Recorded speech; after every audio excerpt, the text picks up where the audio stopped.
শুধু খাবো না, একটু ম্যাগি বানিয়ে দাও। ম্যাগি খাবি? তাহলে চল ম্যাগিই বানানো যাক। আজকে একটা দারুণ রেসিপি বানাবো, আর তোমরাও রেসিপিটা দেখে নাও।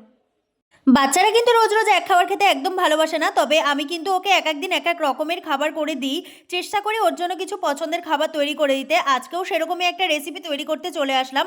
ওকে কিন্তু ম্যাগি বানিয়ে দিলে আমি বেশিরভাগ সময় এইভাবে বানিয়ে দিই, এতে করে কিন্তু ও পছন্দও করে আর খেতেও খুব ভালোবাসে, আর খেতেও বেশ ভালো সত্যি হয়। তো দেখো, এর জন্য আর কিছুই না, ঘরে সেমন কিছু সবজি ছিল না। আমি এখানে আলু আর পেঁয়াজটাকে প্রথমে একটু ফ্রাই করে নিলাম, আর তার আগে ম্যাগিটাকে দেখতেই পারলে একটু হাতের সাহায্যে ভেঙে নিলাম, তারপর একটু সেদ্ধ করে নিয়েছিলাম।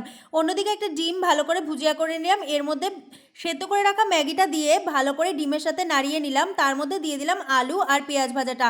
এরপর ম্যাগি মশলা দিয়ে একটু নাড়িয়ে চাড়িয়ে নামিয়ে নিলেই আজকের রেসিপি একদম রেডি। ঝটপট তৈরি হয়ে গেল আমার আজকের এই রেসিপিটা কিন্তু। দারুণ।